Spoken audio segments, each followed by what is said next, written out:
salvarme entre únicos e impares, para cederme un lugar en su Parnaso. Buen día, ¿qué tal? ¿Cómo están? ¿Cómo andan? Bienvenidos, bienvenidas al Pase, bienvenidos, bienvenidas al Destape. Quienes estén sumando a esta hora, 10 de la mañana, 5 minutos, en toda la República Argentina. Día jueves, víspera de partido del 16avos de final contra Cabo Verde, pero además un día en el cual empiezan a sentarse algunas cosas que estuvieron pasando esta semana y que es interesante poner en cierta perspectiva. Esta semana vimos nacer o consolidarse, en todo caso, tener un lanzamiento, mostrarse ante el público a un nuevo espacio político, un nuevo sector político en la Argentina que se puede llegar a confundir con otros que venían existiendo de antes porque las caras son las mismas, las consignas son las mismas y demás, pero creo que hay una dinámica distinta. Yo, a falta de un nombre mejor, le digo el rumbismo o el partido del rumbo. El otro día, decíamos, hubo una especie de ceremonia de lanzamiento que parecía que tuvieron el civil en la Casa Rosada y después la fiesta en la embajada. Porque se pusieron todos el trajecito, la corbata, fueron a un lugar, se sentaron, vieron calladitos un rato de ceremonia y después se fueron a bailar a otro lado. Era todo bastante pornográfico. Tenemos ahí unos paños que muestran lo que venía sucediendo, los rostros que se podían ver tanto en una ceremonia como en la fiesta. Rostros de dirigentes políticos, de gobernadores, de jueces, de fiscales, de empresarios, de legisladores. Y una persona alrededor de la cual giraba todo, que no era el presidente Javier Milei, sino el embajador Peter Lamelas, que de hecho en las notas que dio, llegó a decir, bueno, le preguntaron, ¿va a hablar Milei? Y él dijo, no sé si va a hablar Milei, voy a hablar yo y él va a tener que escucharme.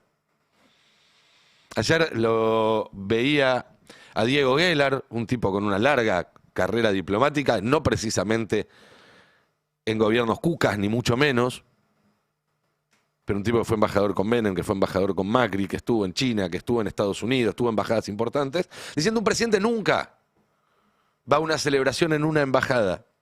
Y no solamente por lo que eso significa para la soberanía del país que tiene que presidir, que ya es un papelón, sino porque también es una afrenta contra el resto de los embajadores. Claro, todos los países hacen una fiesta anual el día de su independencia.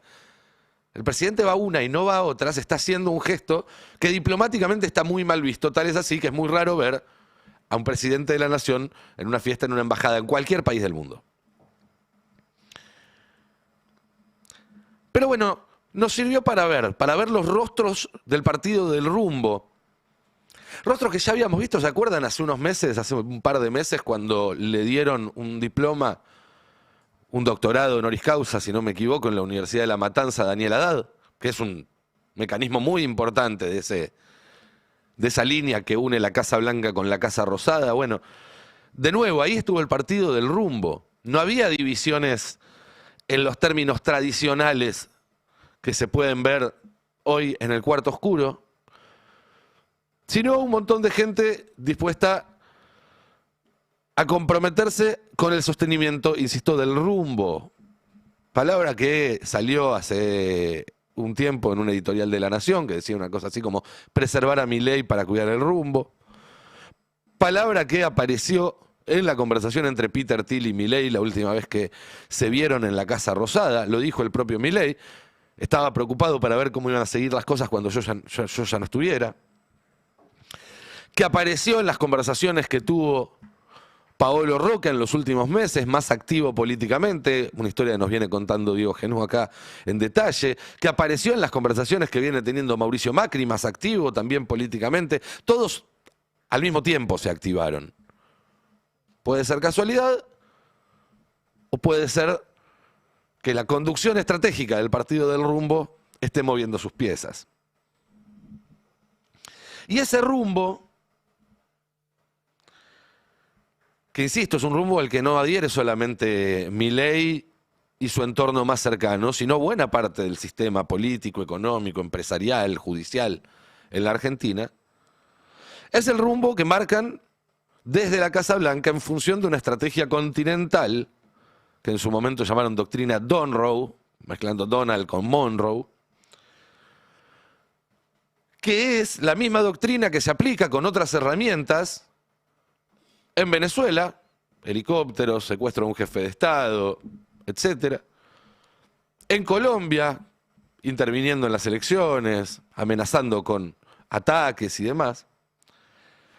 En Cuba, con bloqueos, con cortes de energía, con corte de suministro de alimentos, que ahora también va a ir por Brasil en octubre,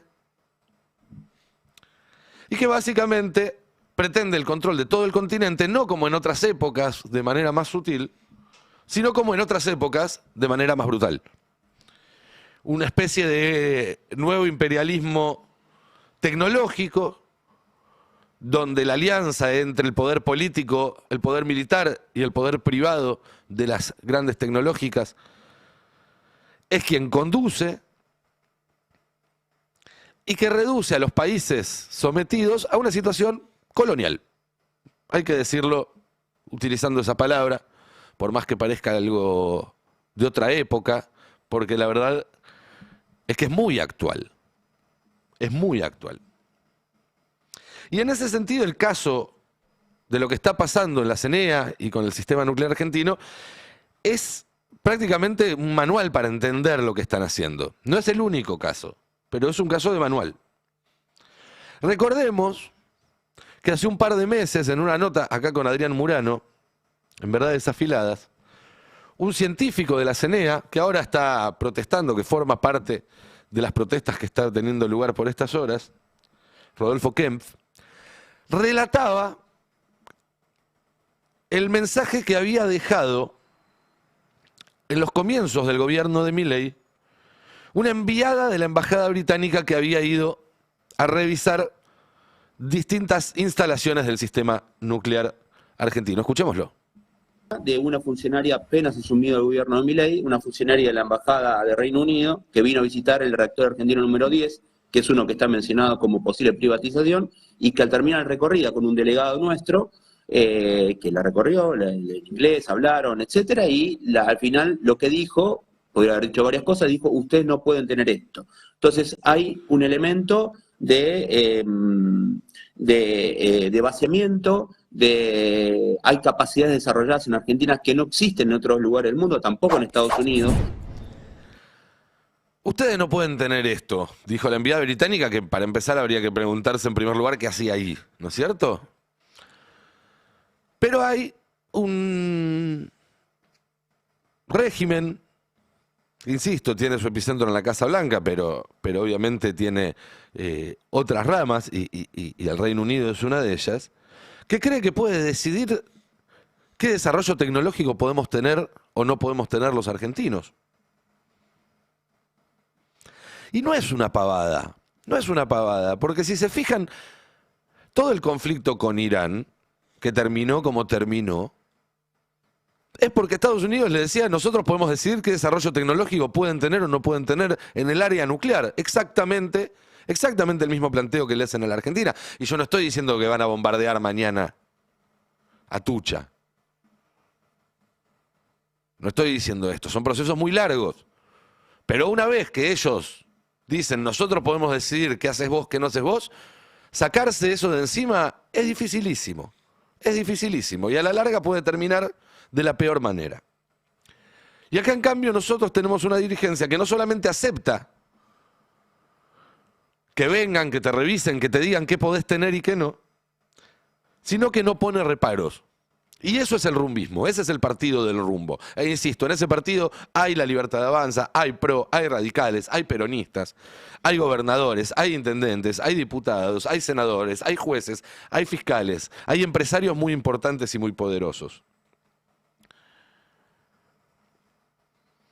Y si aceptás eso, hay que empezar a asumirlo, hay que empezar a decirlo con todas las letras. Si aceptás eso, no sos un país. Sos otra cosa. Una colonia, un apéndice, un instrumento. Esta semana lo veía también a Iván Cepeda, el candidato que perdió las elecciones en Colombia, diciendo que no iban a aceptar al ganador como presidente porque tiene doble nacionalidad, norteamericana y colombiana. Y que cuando adquirís la segunda nacionalidad, la norteamericana, te piden que pongas ese valor por encima de cualquier otro. Me parece un planteo razonable. Ahora, no lo podés hacer después de que perdiste la elección. Lo tenés que hacer antes. Ya está, perdiste. A llorar al campito. Digo, aviso porque acá tenemos una elección en 1 año y medio. No sea cosa que se guarden algunas denuncias para el día después de haber perdido.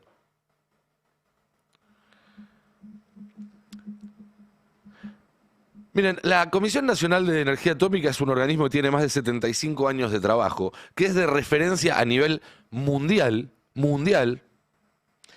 que tiene a su cargo empresas superavitarias, con lo cual acá la excusa de la motosierra no vale, no cuenta. Nucleoeléctrica, el último ejercicio que cerró, tuvo ganancia por 400 palos verdes. Es un montón de plata, No sé si no alcanza para financiar al CONICET, por ejemplo. Creo que era una cifra así, estoy citando de memoria, no quiero ser inexacto.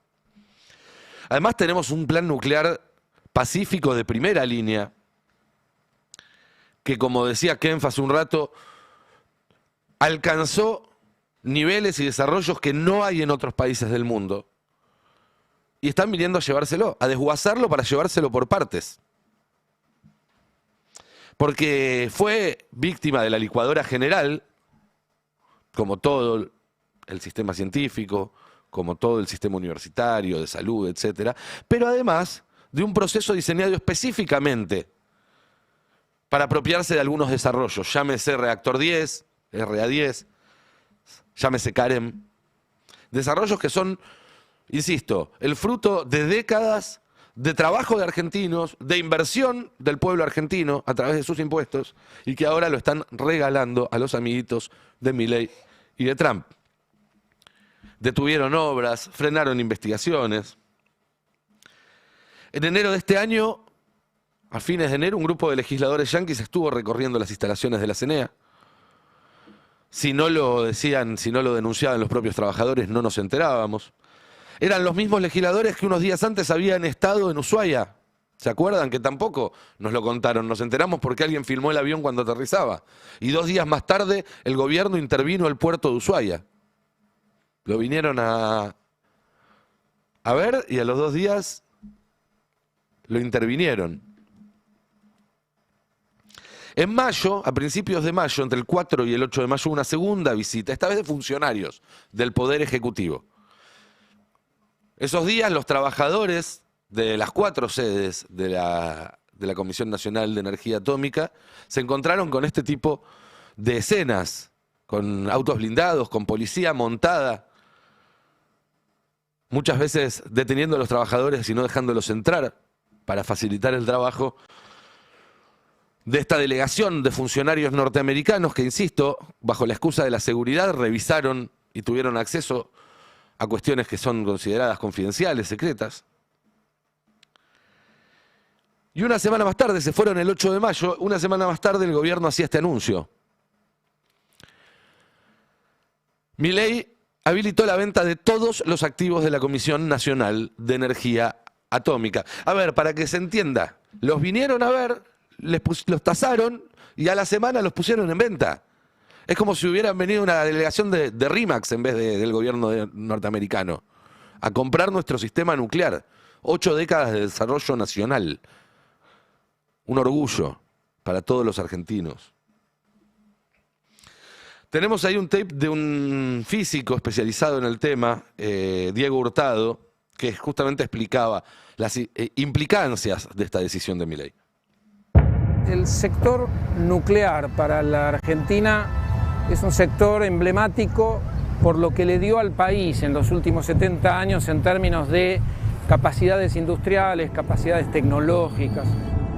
Los gobiernos de ultraderecha en general traen claras políticas de alineamiento incondicional, dogmático a los Estados Unidos, y una de las exigencias de esto que llamamos geopolítica del patio trasero es el desmantelamiento de las capacidades tecnológicas, estratégicas, de lo que nuestro país con mucho trabajo e inversión del Estado venía intentando impulsar. En los últimos años la Argentina venía desarrollando un pequeño reactor modular, prototipo CAREM. Eso es un mercado a futuro.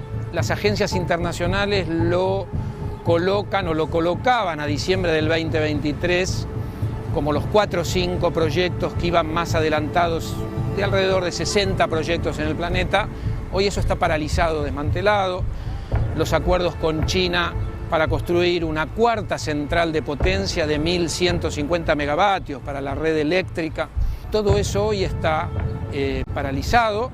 Hoy la Argentina está alineado firmando un programa para la compra de pequeños reactores modulares a los Estados Unidos. Y lo que le importa a este gobierno es la producción de uranio, porque la Argentina tiene un poco de uranio y es lo que necesita Estados Unidos para garantizar en su competencia con China el acceso a minerales críticos para sus cadenas de valor, pero para la tecnología y la industria de los Estados Unidos y no para nuestro país. Y ahí uno ve cómo van encajando las piezas del rompecabezas, ¿no es cierto? Porque ahí entra el superrigi, la modificación de la ley de tierras y la protección a las inversiones extranjeras a través de la ley de inviolabilidad de la propiedad privada, que nos manda a litigar afuera cuando cualquiera de estos proyectos incumpla algunas de las condiciones del contrato.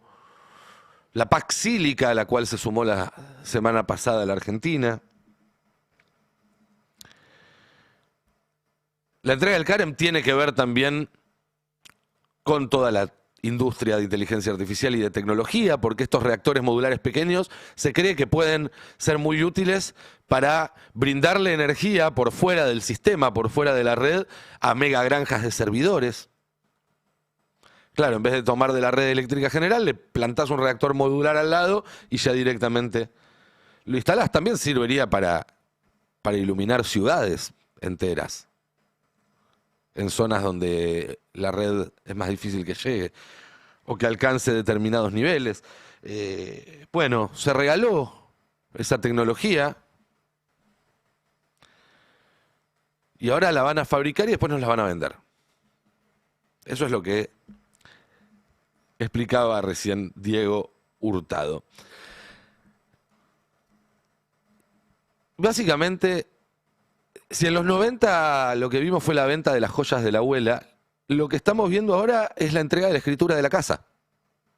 Están entregando la escritura de la casa familiar. Y mientras tanto, mientras le entregan la escritura de la casa familiar, alguien que la va a tirar abajo, seguramente, y no para que vos sigas viviendo, los representantes locales, los Milei, los Adorni, los Caputo, los Kirchner, pero también el resto del rumbismo, rapiñan los cajones. Se quedan con un vueltito al lado de lo que se está entregando. Recuerdan que Reidel, por ejemplo, era el zar de la energía atómica para Milei.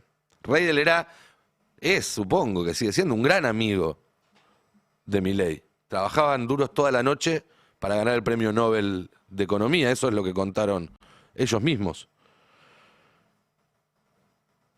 Bueno, tuvo que renunciar. Él y sus 2 personas de confianza. Para tener, mejor dicho, una serie de licitaciones inexplicables, direccionadas y con sobreprecios. También están utilizándolo para darle cargos con sueldos muy importantes a tuiteros, a propagandistas del régimen, como por ejemplo el ex responsable de la derecha Diario Córdoba. Imagínense lo que debe ser la derecha Diario Córdoba, ¿no? Que aprobó solo materias de primer año de Derecho y después abandonó, y que ahora es coordinador del área de aplicaciones nucleares a la salud de la CNEA. El RA10, el otro reactor en el que están interesados además del CAREM, sirve para generar justamente reactivos nucleares que se utilizan en salud, isótopos y demás.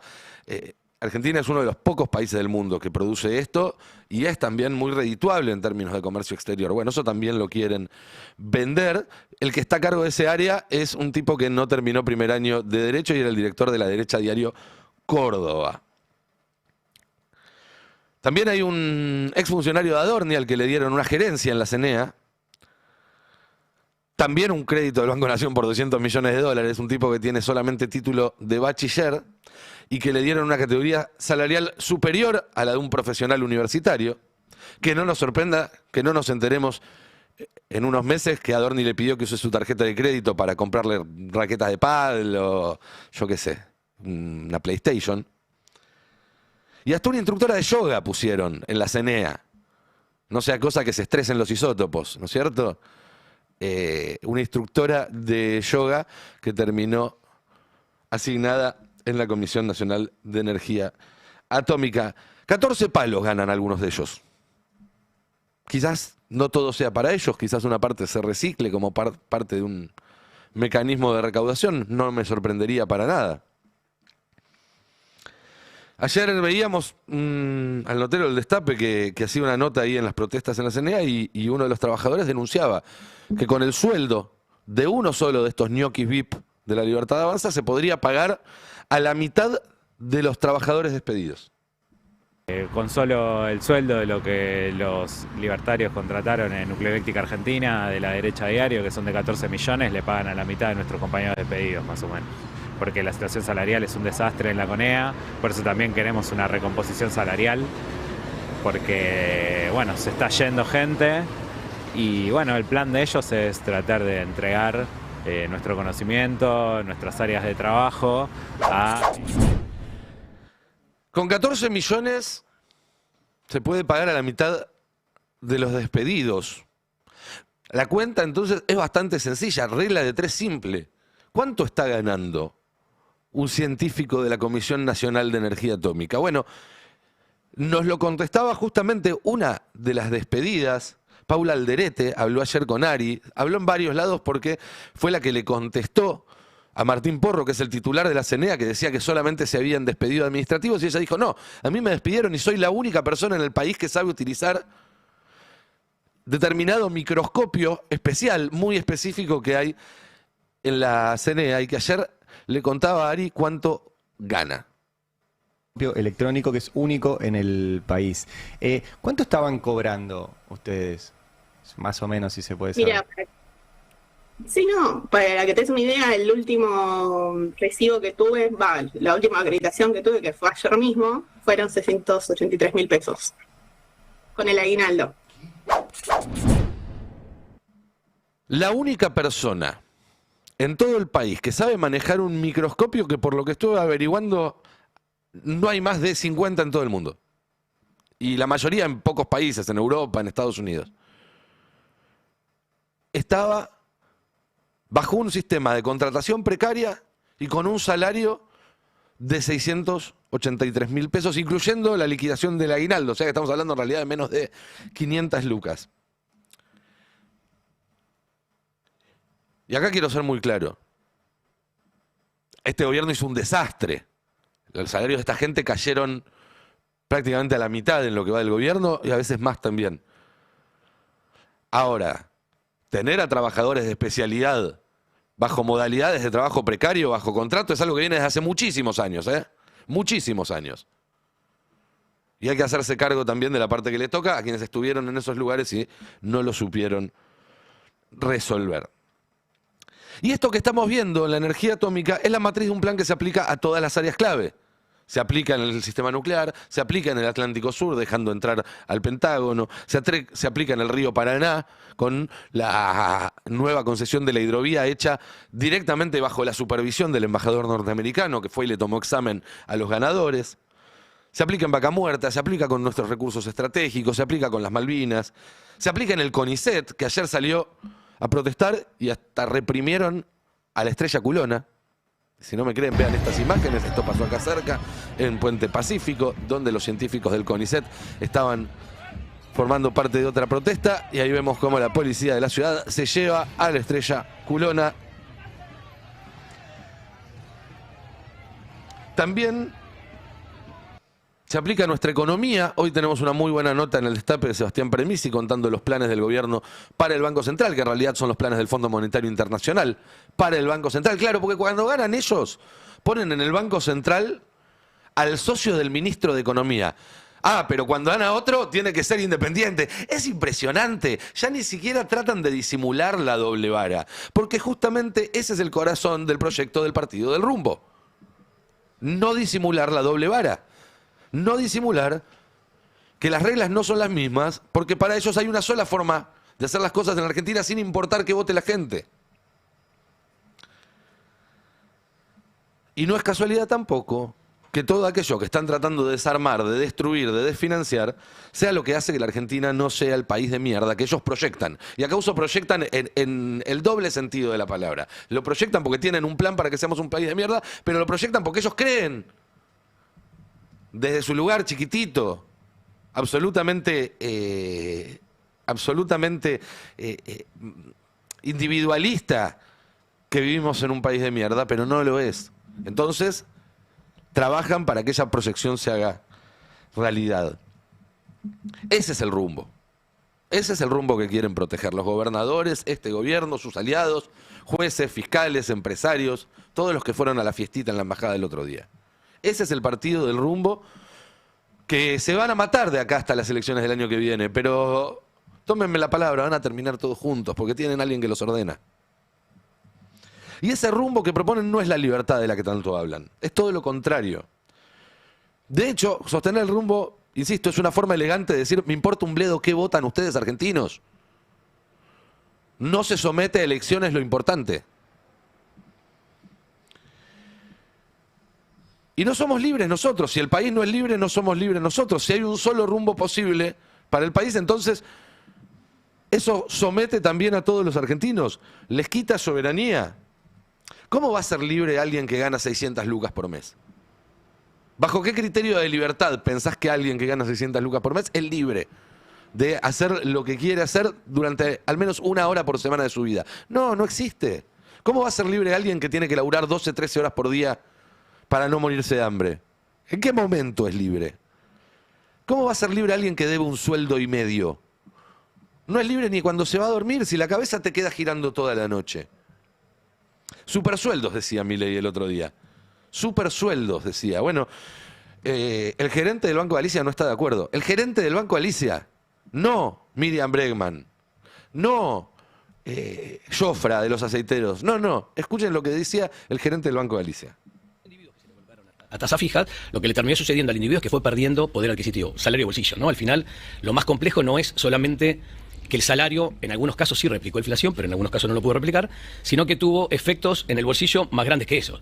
La eliminación, sobre todo en capital y GBA, de los subsidios, las tasas reales que pasan a ser positivas, te ponen en una situación de salario, creo que vos lo comentabas más temprano, donde la gente perdió entre el 20 y el 30% dependiendo el estrato. De su ingreso real. Exactamente. Es decir, lo empezaron a comer los gastos fijos del hogar y en ese aspecto decir, bueno, dejo último la pagar la cuota del crédito. Exacto. Creo que, no sé si dejó último de pagar, dejaron de pagar muchas cosas, ¿eh? Mirás la morosidad en expensas y también se ve. Uno habla del crédito bancario, pero creo que la situación es bastante más compleja en términos generales. Impuestos y demás. Impuestos, nosotros lo notamos mucho en pymes. Uno de los principales indicadores que muchas veces tenemos en cuenta para entender las... Diego Rivas es el que hablaba, CEO del Banco Galicia, y que cuenta lo que todo el mundo se da cuenta todos los días cuando sale a la calle, pero que es mentira, que los salarios estén empatando, ganando, que han perdido enorme parte de su poder adquisitivo, y eso tiene repercusiones muy importantes. Vemos, por ejemplo, en Córdoba cómo las ventas cayeron 18% y crece el fiado para comprar alimentos. Ahora el gobierno, dice Clarín, analiza usar el fondo de los jubilados para reactivar el crédito. Es lo único que se les ocurre siempre, ¿no? Manotear el fondo de garantía de sustentabilidad cada vez que tienen un problema. El tema de esto lo vamos a hablar ahora en un minuto también con Alfredo Zayat. Cuando las familias están tan endeudadas, vos podés reactivar el crédito, pero eso no se va a mayor actividad. En todo caso, se va a pagar deudas. Lo mismo que va a pasar con el aguinaldo que están cobrando los que tienen suerte de cobrar un aguinaldo ahora. Yo lo hablé con varios comerciantes que me decían, siempre las primeras semanas de julio son buenas semanas, porque la gente cobra el aguinaldo y se da vuelta y se compra un par de jeans, se compra una licuadora. Esta vez no estamos preparando nada porque sabemos que la gente no va a venir a comprar. No va a venir a comprar porque va a usar la guita, le entra por un lado y se va por el otro. Es decir, ¿a dónde se va? Al bolsillo de los dueños de las billeteras, de los bancos, a los que ya tienen todo. Y de hecho los salarios que Milei propone que van a subir, todo indica que van a seguir bajando.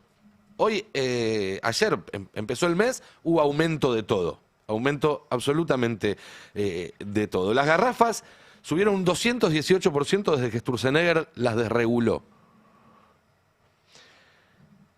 Y ahora además el gobierno está congelando la tarifa social de los colectivos. Ahí tenemos lo de las garrafas, ¿no? Aumento 6 veces superior a la suba del salario mínimo. Y la siguiente placa, congeló el subsidio a la tarifa social de los colectivos y alertan que el peso caerá en los usuarios y en municipios que ya no tienen ni un centavo para hacerse cargo de esto, ¿eh? Ni un centavo, ni un centavo. Claro, ¿qué pasa? Te despertás un mes y viste que la recaudación cayó 7,5%. Tenés un buraco así, algo que se sabía desde el primer día. Ajustás, cae la actividad, cae la recaudación, tenés que ajustar más. Era cantado, bueno, está pasando. Y entonces siguen ajustando ahí, siguen ajustando en la tarifa de los colectivos.